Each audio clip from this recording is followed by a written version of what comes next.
Hi everybody, Jo here again from the design team. Thanks so much for popping in. Lovely to have your company. So come on in, pull up your chair, let's plump up the cushions. Now today I want to make an unusual design. Really, it's focusing on our new Greyboard numbers. And what it is last week I had a significant birthday, we'll put it like that, a special birthday. And I had a lot of cards with either my age or, and you're really not supposed to know a lady's age, are you? Tut tut. Or the year that I was born. And it got me thinking, and I thought, how often do we, and I'm sure you're the same as me, I have a friend who it's their birthday and, you know, it might be that they're not actually into, say, florals. As you know, I'm a bit of a floral meadow sort of girl. Or it might be that they're not into the type of cards I normally make. And sometimes I do find sometimes teenagers, or anyway, certain cards are more tricky than others. We'll leave it there before I get myself in all sorts of trouble. So often, just to pop the year on a card, I think we could make a stunning design around the year.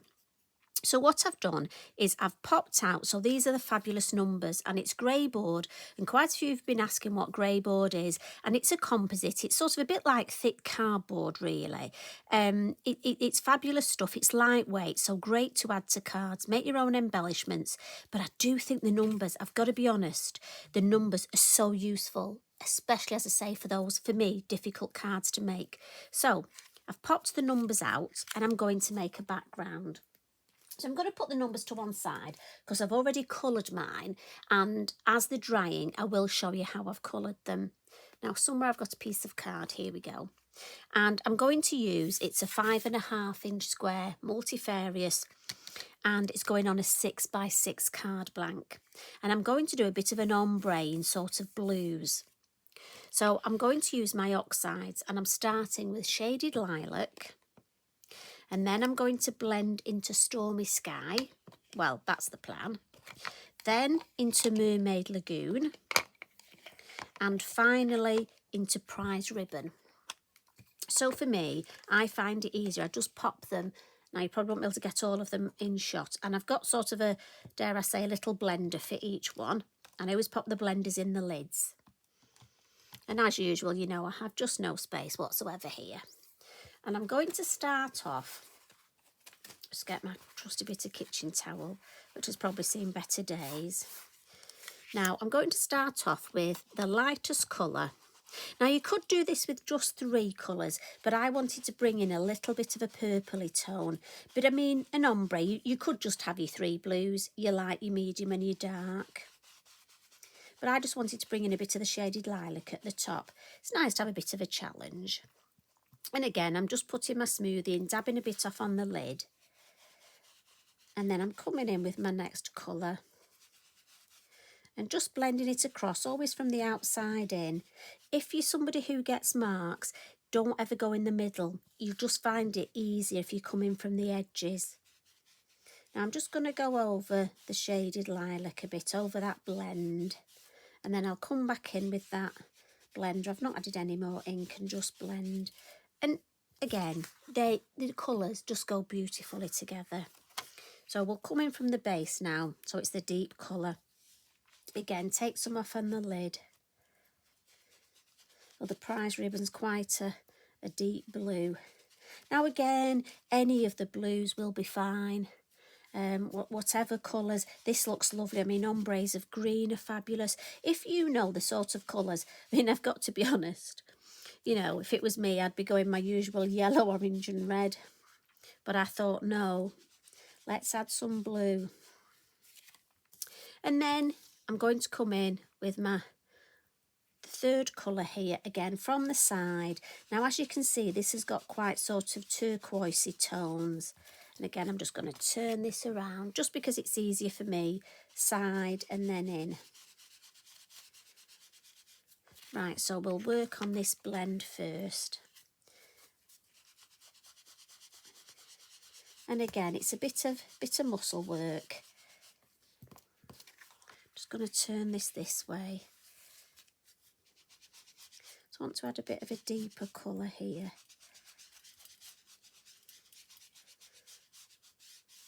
Right, so now just work on this area here where the two blend. And then turn it round. And again, for me, I just find it easier turning my work. You know, I always say this, it's about how it's easy for you. If you have a certain way that you like to blend, by all means do that. I just explain the way I do it. If you don't find it helpful, you know, knock the sound off and mute me. I don't mind at all. I often say Carl wishes he could mute me. When I was little, my nickname was Chatterbox, and I think I might know why. Poor Lisa, when we do the shows, she comes with me, and sometimes we're in the car for a couple of hours on our way there, and especially when I'm nervous, I do talk a lot. Bless her. I'm sure her ears must be bleeding by the time we get there. Oh, the lady who should remain nameless has just decided to chip in, and we didn't even ask her anything. There we go. So what I've done while I was chatting, I just like to come over with my lighter colour, and I go over the whole. I always find that just tends to blend the work beautifully. So that's a little tip. If you struggle with your blending, just come in over the top with that lightest colour. Now, important for me, I always put my lids on straight away. Again, nice tidy house.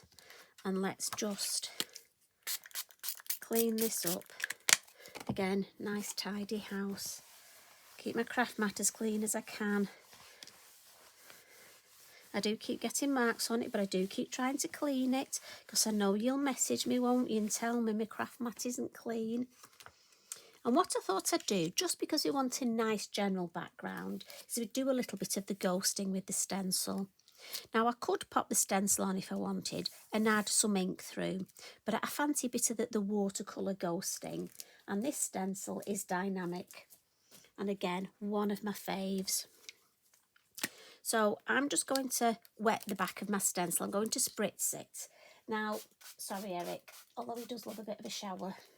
I've spritzed that about 4 times. Now, with this, it isn't an exact science. So depending on how much you spritz will depend on how much of the pattern you get. And I've got to be honest, it's just trial and error. You sort of get a feel for it the more you do it. So if you don't spritz enough and there's not enough pattern comes through, you can always add some more or leave it as a faint pattern. If you spritz too much, and you'll see the water coming through, almost lesson learned. I mean, it might look nice like that. You might like that.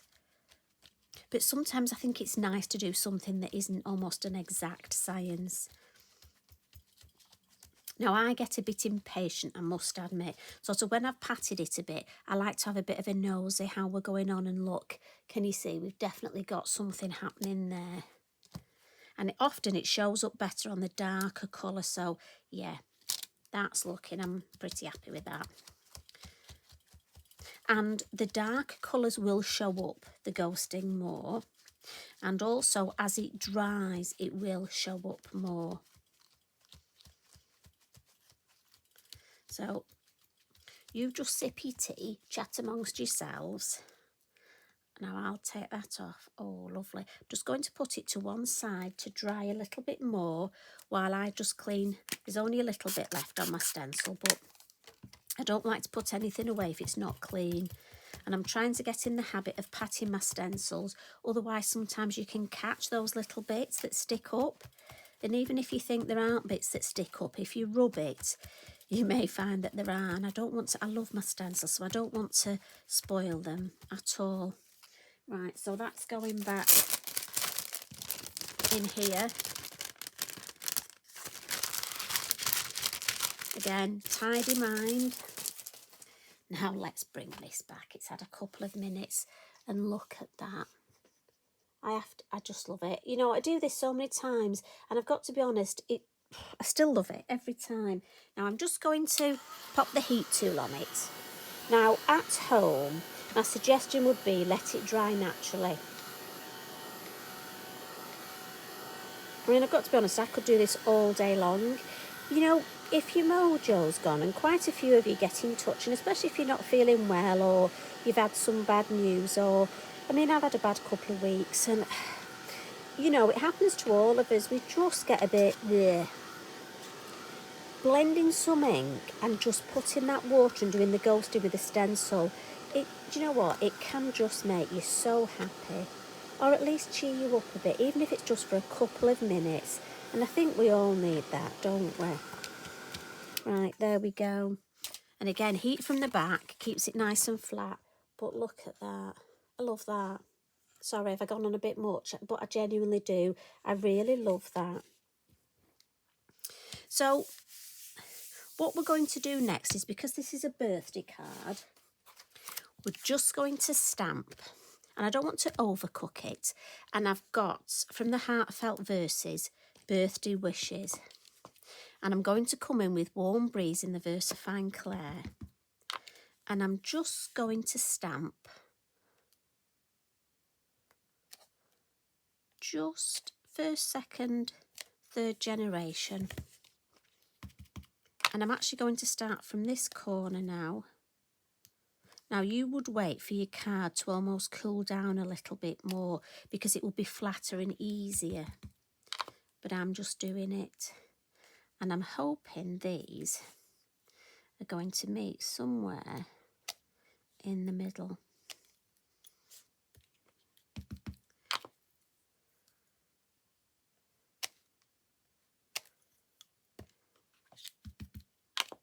This is my plan anyway. One or two. No, I think just one. One in there. There we go. That was a stroke of luck, wasn't it? Just because, as I say, this is a card for somebody who you're not sure what they're into. So I'm thinking just the birthday wishes, the background, and there I've got a lovely generic background. Now, what I have done is got my numbers, and I better put them in the right way, Hunter. And again, don't look, 'cause it does give my age away. Now, I've got one already, and I've actually gone round my numbers with a black fine liner. But I thought you don't want to see me doing that, because it did take me a few minutes. But I did find the quicker I went round, the easier it was. And I've also added a couple of the little heart monitor squiggles, just because for me it was, it just meant if I went wrong, it looked part of the design. Now, I don't want to do an odd one on here, because I don't want to spoil the background, because I love that background. And I've got to be honest, I'm going to use that for another card. But if I show you, so if I was going round, when I go around the numbers, I literally just, and I found almost the quicker I did it, the easier it was. And if there was a bit where sort of it met, that's where I just added my squiggle. I found if I took it slow, it was almost quite jerky. So, but also when I stick my numbers on, I want to be able to see the black line. So I didn't sort of lean against the Greyboard. I came out a little. Now, you don't have to edge them. I just thought it would make my final numbers stand out more. I'm going to pop that there. I hope you're with me. And now I'm going to show you how I coloured my numbers.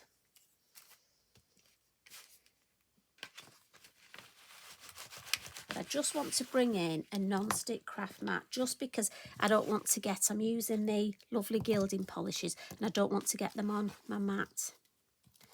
So if I show you these, here's one of my numbers finished. And I just want to show you how I got that. So we'll colour the 6, I think. And I'm using the gilding polisher, and this is Blue Wisteria Opal polish and Ocean Teal polish. Again, lids off. And this is my gilding polish brush. I'm just wiping it on my inky binky. And all I did was take my brush, and I've actually painted. And I've just sort of done a bit of a, sort of maybe 2/3 of the way down. I almost wanted the colours to blend. So then I just cleaned my brush, wiped it on my inky binky, and then came in. And with this second colour, I found for me it was better. And I don't know if you can see this. I just found if I added the colour where it was away from where the colours blended first, if that makes sense, then I added the bit where the colours blended. And I did that last. Just sort of dotted over to blend them. And then when that was dry, I've come in with some of my lovely Stardust stickles and just added that. Now, really important, before you pop your lid on, remember your night-night routine, and we'll come in with the night-night to both. Pop the lids on. So I covered my numbers this morning so that they'd be dry, so that we could do our little card now. So I'm just going to have to put these on the floor next to Mr. Eric. Who knows, he might be covered in gilding polish by the time I've finished. So if I bring in my design, and I've got my numbers here. So here's my numbers. And I think they're going to look lovely, look. But what I'm thinking is, I'm wondering if, now, this may be one of those where you're going to shout at me and go, don't do it, girl. I fancy a little bird just on here. What do you think? Now, if I make a mess of it, and you've been yelling at me, I'll say, you know, told you so. Actually, it's facing the wrong way, that one, isn't it? Right.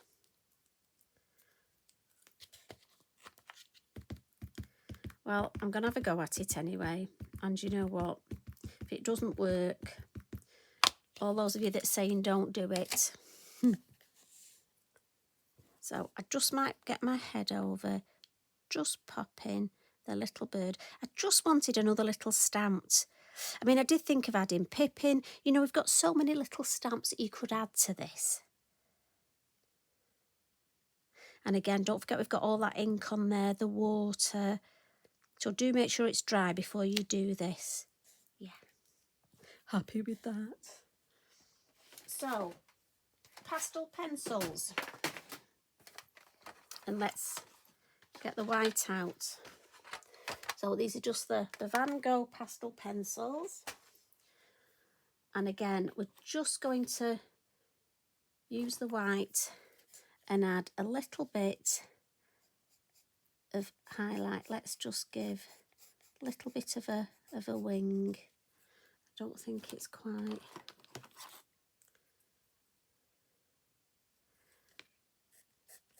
Oh, that's better. Just wasn't pressing on hard enough. So nervous about stamping the bird then in case it didn't work out. Right.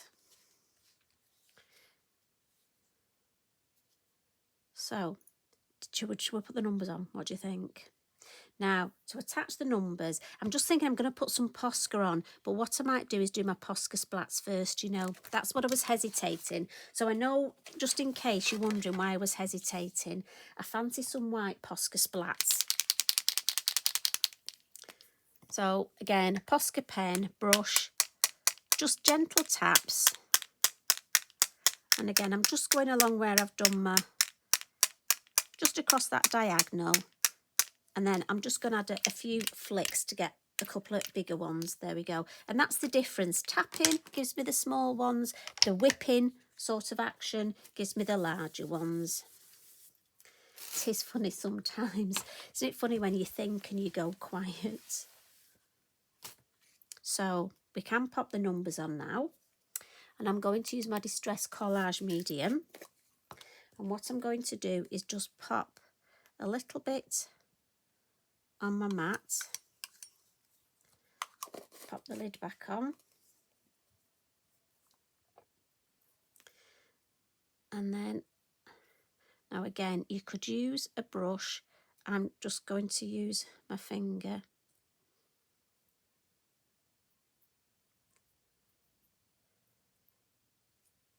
And again, this will dry clear. And I'm just going to add the numbers.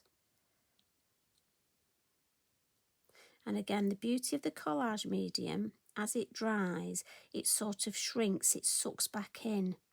So if any does come out, and you can see it as it dries, it will suck back in.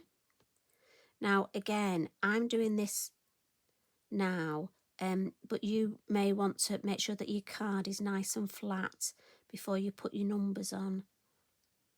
So, and it's an instant grab, remember, so you don't really have much wiggle time, so you have to do a quick wiggle. But that's why I thought if we drew round the numbers, I think it outlines them, shows them up, but also lets me know exactly where I'm putting them. 6, yours. So good if I didn't get my 9 and 6 mixed up again, isn't it? Look, because I've done lilac at the bottom. That was a stroker look. Do I have a habit of doing things like that? Don't know about you, I just almost get carried away with what I'm doing, my enjoyment of crafting, and I almost forget the simple things like that. Oh, no, no, no, don't stick there. We want you there, number 3. And then it is recommended you don't put your collage medium back in. So it was only a little bit, so that's being filed in that place in the corner where the disasters go. I'm just going to wipe my hands. So I'm going to get a 6x6 card blank and I'll glue it on when,